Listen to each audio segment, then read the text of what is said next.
The stage lights dimmed. A hush swept across the crowd. Then that bass line dropped. A pulse. A groove. A heartbeat that could raise the dead. They smile in your face. All the time they want to take your place, the backstabbers. It was 1973, and the OJs were unstoppable. 3 men in tailored suits, voices slick as honey but heavy as truth. Eddie Levert, with that fiery growl. Walter Williams, the smooth operator. And standing between them, the one with the angel's range and the sinner's soul, William Powell. Crowds only saw the sparkle, the sweat on his brow, the light in his smile, the way his voice made the room tremble. They didn't see the pain in his eyes when the curtain closed. They didn't hear the silence that followed the applause. Before the world called it soul, these men called it survival. They sang about love because they'd seen heartbreak. They sang about money because they knew struggle. And William, the quiet dreamer from Canton, Ohio, he carried all of it inside him like a storm dressed in silk. He helped shape one of the greatest sounds in American music history. And yet, his name would fade from the headlines long before his voice did. This isn't just another story about fame, music, or the price of success. This is the story of a man who gave everything to the music and paid for it with his life. William Powell, the soul the world forgot. But tonight we remember. Before the lights, before the fame, before the silk suits and gold records, there was Canton, Ohio, a small, working-class town where winters bit hard and dreams felt far away. In a tiny church on the corner of 10th Street, a young boy named William Powell sang his first notes high, pure, almost angelic. He didn't know it yet, but that voice would one day echo around the world. Music ran through William's veins. Like most kids in the neighborhood, he sang gospel on Sundays. But during the week, he was hooked on the new sound, taking over street corners and backyards, doo-wop, the harmonies, the rhythm, the feeling of belonging. When 5 voices blended as one, it was magic. And it was in high school that William met 2 classmates who shared that same spark, Eddie Levert and Walter Williams. They spent their nights rehearsing under streetlights, harmonizing until their throats went raw. They called themselves the Triumphs, dreaming of making it big, even when the only stage they had was a dusty gymnasium floor. William was the quiet one, smooth, polite, with that effortless high tenor that made girls blush and made other singers step aside. Their first big break came when a man named Sid Nathan, who worked with King Records, spotted their talent. He signed them, but with a catch: they had to change their name. So, the Triumphs became the Mascots, a young group with big dreams and little experience.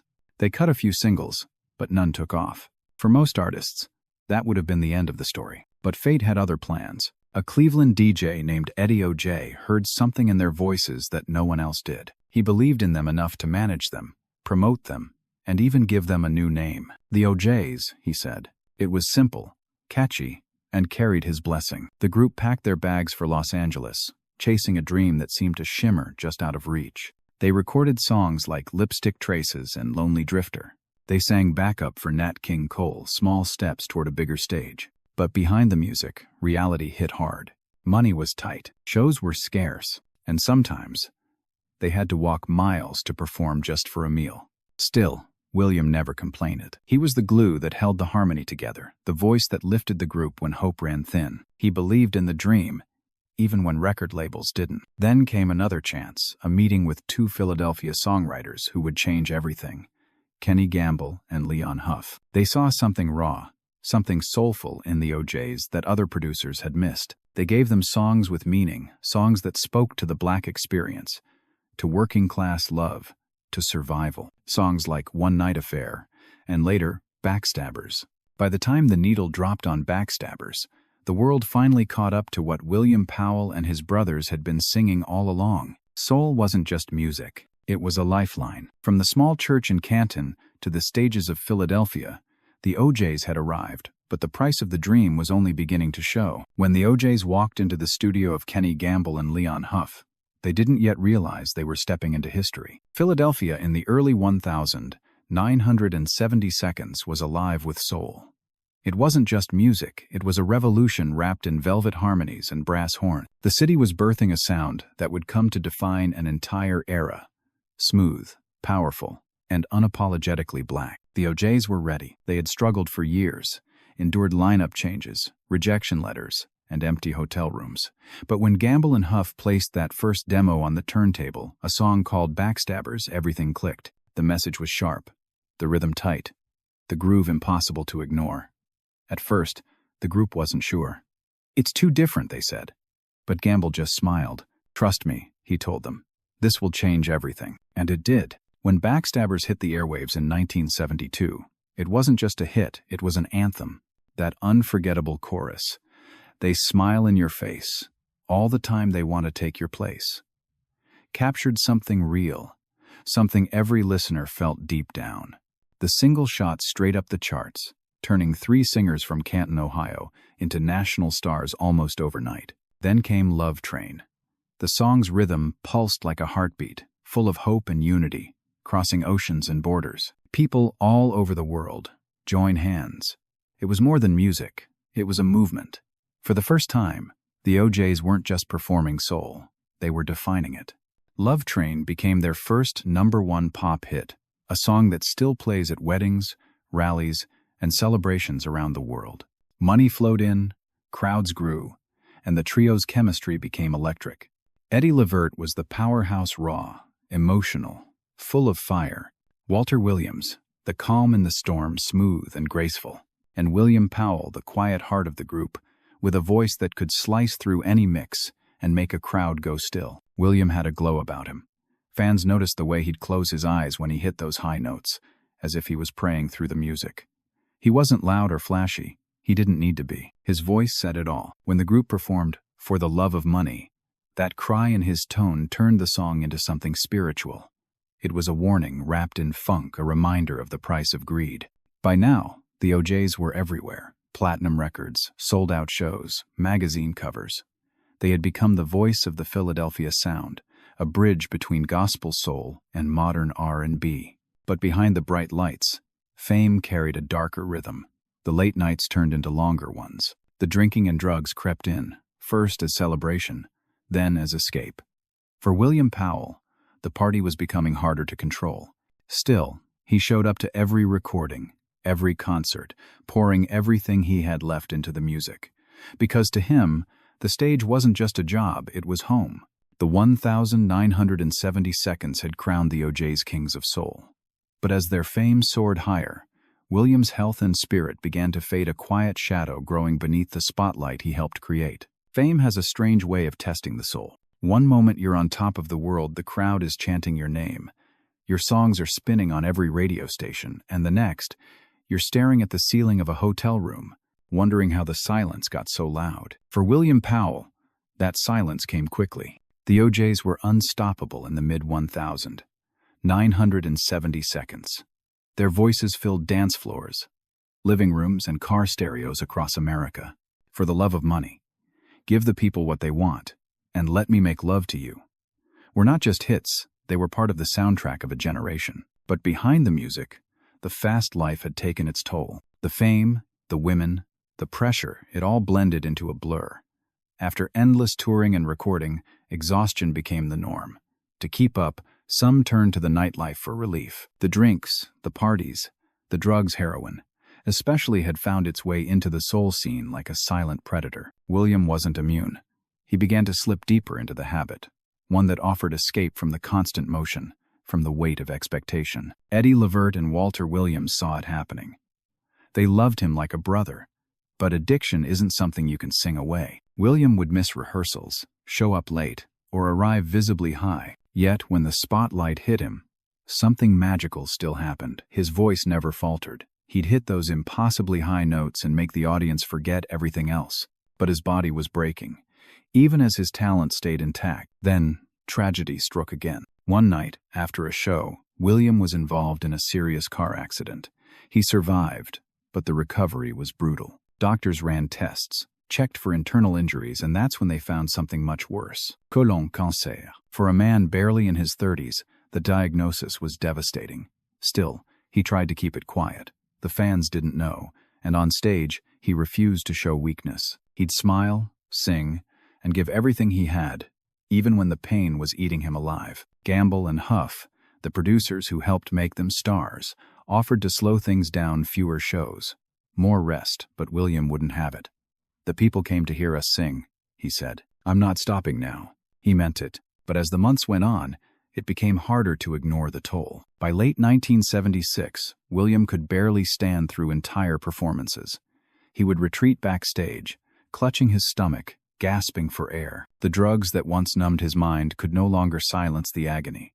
His brothers in the group begged him to get help, to step away, but he wouldn't or couldn't. Finally, the decision was made for him. The OJs had to continue touring, and William's health made that impossible. The group brought in Sammy Strain as a replacement. It was a painful decision, not out of ambition, but survival. Even then, William kept recording with them as long as he could. In early 1977, his strength was gone. On the 26th of May 1977, William Powell passed away from colon cancer. He was only 35 years old. The news shattered the group. Eddie and Walter called him the soul within the soul, the voice that made the OJs complete.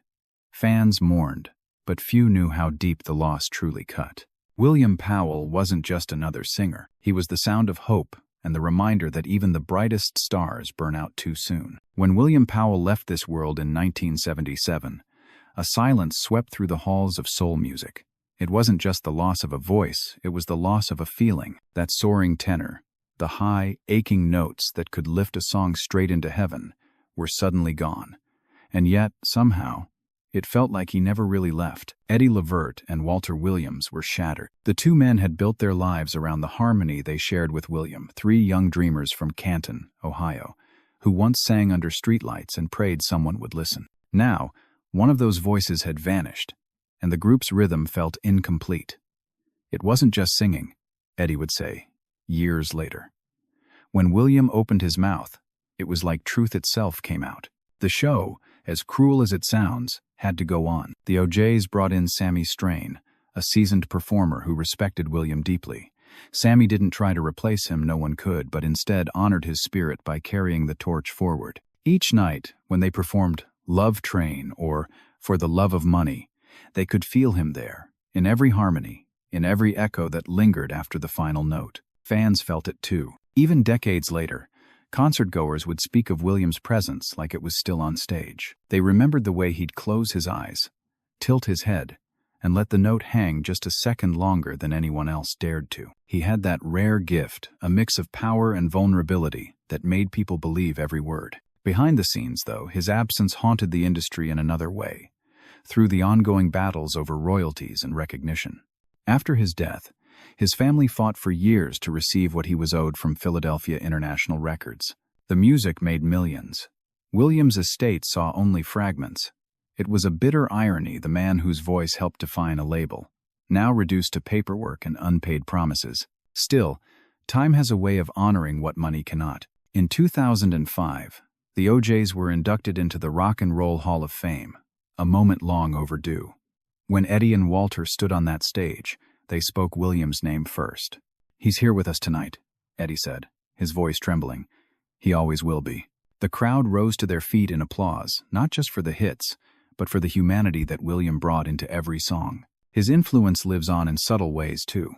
Every R&B group that came after, from the Whispers to Boys II, Men carries pieces of that Philadelphia sound the OJs perfected. And within it, always, is the echo of William Powell.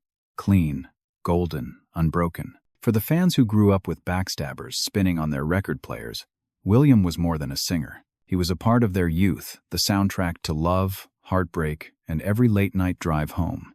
For Eddie and Walter, he was family. And for music, he was proof that soul, at its best, is eternal. Even now, when Love Train plays at weddings or For the Love of Money opens an old movie scene, his voice glides through the speakers, soft, perfect, unaged.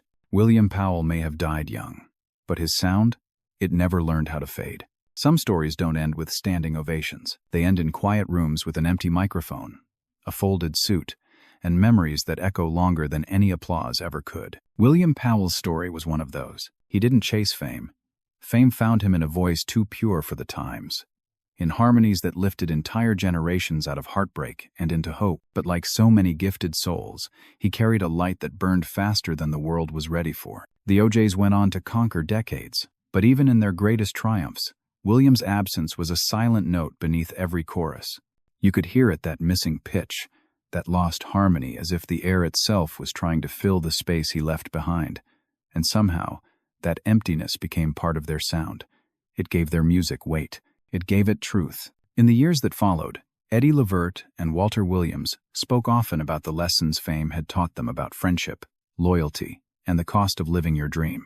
But when they spoke of William, their tone would soften. There was gratitude in their voices, reverence. They never called him a tragedy. They called him a blessing that ended too soon. Because the truth is, William Powell's legacy isn't about how he died, it's about how he sang. He sang with the sincerity of a man who knew pain but chose joy. He sang like someone who believed that music could make people better, and maybe, for a little while, it did. Today, you can still feel him in the opening chords of Love Train, in the thunder of For the Love of Money, in every quiet whisper of soul music that dares to reach for something higher. His life was short, but his echo is forever. And maybe that's the secret of real artistry, to live without fanfare, to leave without applause, but to linger in the hearts of people who never met you, yet still hum your songs decades later. So, to William Powell, the voice that refused to die, the man who turned harmony into prayer, some stories end quietly, but dignity, like soul, doesn't need applause.